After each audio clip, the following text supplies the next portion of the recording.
কাঁটাতারের এপারে যখন গোটা দেশ নিশ্চিন্তে ঘুমায়, তখন ঘুটঘুটে অন্ধকারে দুটো চোখ শিকারির মতো জেগে থাকে। পারদ -ডিগ্রিতে নেমে হাড় জমিয়ে দেওয়ার অবস্থা হোক, কিংবা থর মরুভূমিতে লু হাওয়ায় চামড়া পুড়ে খাক হয়ে যাক, তবুও পিঠে ঝোলানো ইনসাস আর একের নলটা সবসময় তাক করে থাকে সীমান্তের শেষ সীমানার দিকে। আজকে আমি আপনাদের বলবো দেশের সত্যিকারের হিরো বিএসএফ এর ব্যাপারে।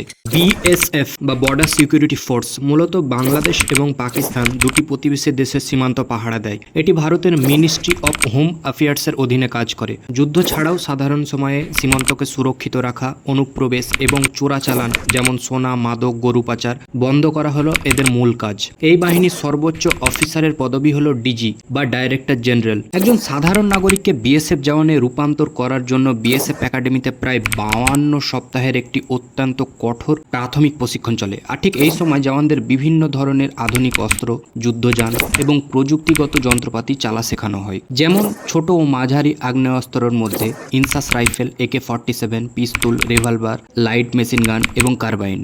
ভারী যুদ্ধাস্ত্রের মধ্যে রকেট লঞ্চার, হ্যান্ড গ্রেনেড, যানবাহনের মধ্যে স্পিডবোট, ওয়াটার স্কুটার, উট, ঘোড়া চালানো এবং আধুনিক প্রযুক্তি ও গ্যাজেটের মধ্যে anti drone system, night vision goggles, wireless ও স্যাটেলাইট যোগাযোগ, এগুলো ছাড়াও আরও অনেক কিছু। ভারতবর্ষের সীমান্তগুলোর মধ্যে সব থেকে বেশি জওয়ান মোতায়েন রয়েছে ভারত এবং বাংলাদেশ সীমান্তে, এবং বাহিনী হিসেবেও বর্ডারে সব থেকে বেশি জওয়ান নিযুক্ত রয়েছে বিএসএফ এর।